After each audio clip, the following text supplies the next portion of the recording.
Creepypasta Time, there's a strange newspaper that's only delivered at midnight. Part 9. I have decided to transcribe my father's journal. I figure it'll help me understand what was happening to me and what is now happening to everyone in my neighborhood. My dad was a quiet, reserved, and no-nonsense kind of guy. I didn't really get to know him much, so this is a way for me to get in touch with him, to hear about his life, to hear his voice, even beyond the grave. I hope that you get to know him too, and that, together, anyone who has gotten a midnight paper learns a little more about it. This is what was written in the first section of the journal. Son, I know that, if anyone's reading this, it's you. I hope you aren't. I hope that this notebook and all the others get thrown out once you sell our house. If you are reading this, well, I guess I can't stop you from reading this. I know that there's a good chance that you found this notebook after reading a midnight paper. If you haven't read one, listen to me very carefully, do not read the midnight paper. If you've only read one, listen to me very carefully, do not read any more. I'm not sure, but I think that reading the papers makes the things in them real. Some of the articles that I've read have already come true. Some people are already in danger, hurt, or dead. I may have found a way to stop this. First, though, I'm going to transcribe all the midnight papers I received. Some of them I have transcribed already, across several notebooks, and I'm just copying them here. Some of them I haven't gotten yet, but I know I will. I'm no writer. I never went to college. But here's my version of what happened anyway. The first time I saw a midnight paper was when I was 18. In 1969. In Ashao Valley, Vietnam. I haven't talked about my time in the war much. I never felt that I had to. I'm not going to go into much detail here, just what's necessary. I was a leatherneck with the 3rd Marine Division, part of what they said was called Operation Dawson River. For us, though, it didn't matter what you called it.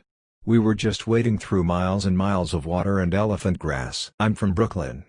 I used to think the summers there were hot. This was something else. The heat was like a living thing, you'd feel it wrapping around you, squeezing the air out of your lungs and the sweat out of your skin. We mostly did a lot of walking. I'm not gonna talk about what we did when we weren't walking. During the day, we stayed quiet.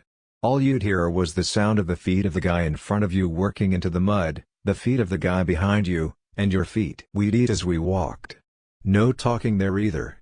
You got used to it. There were a few good times. We'd join some other groups of young guys at FSB, Fire Support Base, and talk shit, smoke weed, listen to music, play cards. Be kids again, for a bit. That's where I met Ty. I was 18, but big for my age. Most guys thought I was in my late 20s. Ty was the opposite. It was impossible to look at him and not think he was 16.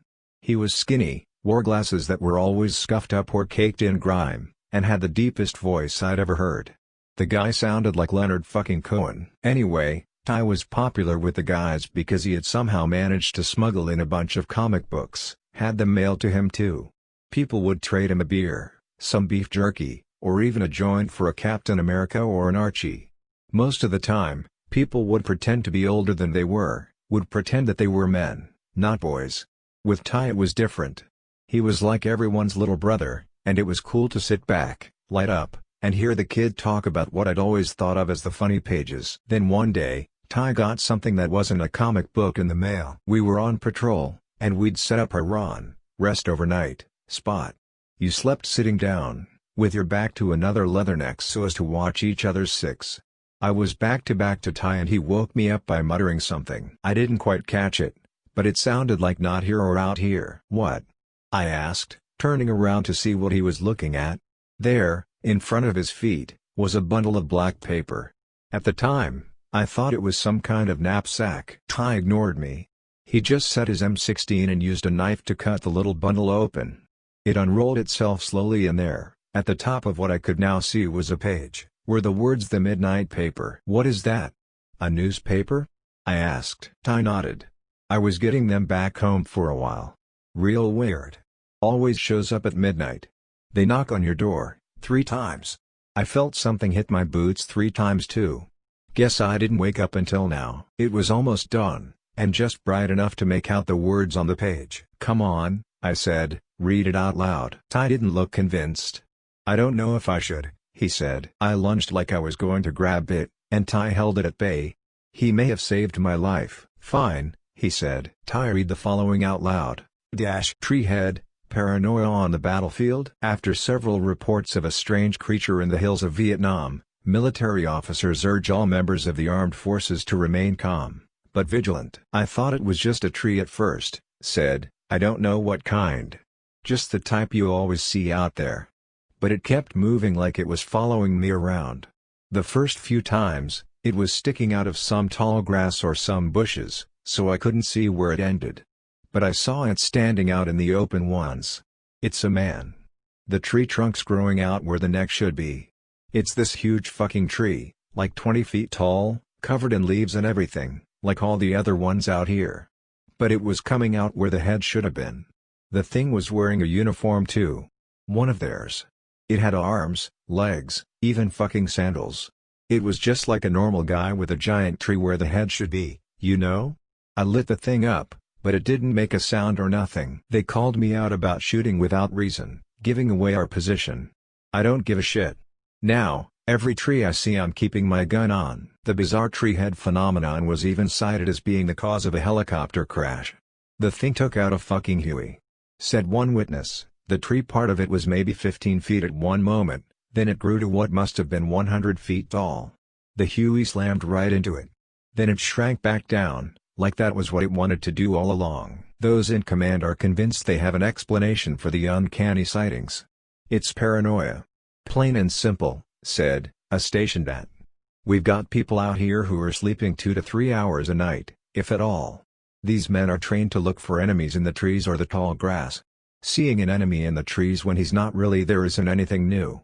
Seeing that same enemy as a tree is a natural extension of that. The men on patrol, however, are convinced that treehead is a real threat. They have started blaming disappearances on the creature, and even casualties in battle. The goddamn thing's a killer, said one alleged witness. Its head may look like a tree, but that don't mean it's a normal fucking tree, right? Indeed, there have been reports that, during a firefight, the creature known as treehead alters its tree in all manner of deadly ways, all to defend the Viet Cong. Some men have reported seeing the branches of treehead's head extend and skewer men. Some have reported witnessing treehead grow vine-like protrusions to lift men who wander too close to it, swallowing them into its leaves so that they'll never be seen again. Still, other witnesses have reported treehead showering troops on patrol with strange spores. The men covered in these spores have all been killed within a few days, always by oncoming enemy fire. It's as if that shit attracts bullets somehow, said one witness. Despite how interesting these reports may be, all evidence points to the being known as treehead simply being a hallucination brought on by sleep deprivation and anxiety about enemy forces. Still, it may be wise to stay away from any unidentified vegetation. Ty put the midnight paper down. I burst out laughing. What is that, man? An arts and crafts project? Did Jamie put you up to this? Ty shook his head. He wasn't smiling. He was pale. This'll come true, he said, just wait and see. A few weeks later, Ty was gone. He didn't go out during combat. He just up and vanished one night. Some people say that he went out to take a piss and stumbled upon a foxhole or an enemy patrol. Maybe he was taken prisoner or killed outright. To this day, he's listed as MIA, part of the around 1,600 MIAs still unaccounted for in the conflict. Funny thing is, he was right. A week or so after I read that strange newspaper, people really did start saying they saw a treehead. Back then, I thought that Ty had told them about it. Now I know better. Because the next midnight paper I got was delivered to my front door. That was the first entry in my dad's notebook. I'm going to keep reading. I know that most of my neighbors, if not all of them, are getting midnight papers now. I have to find a way to stop them from being delivered. Finding out more about the papers is the only way to do that.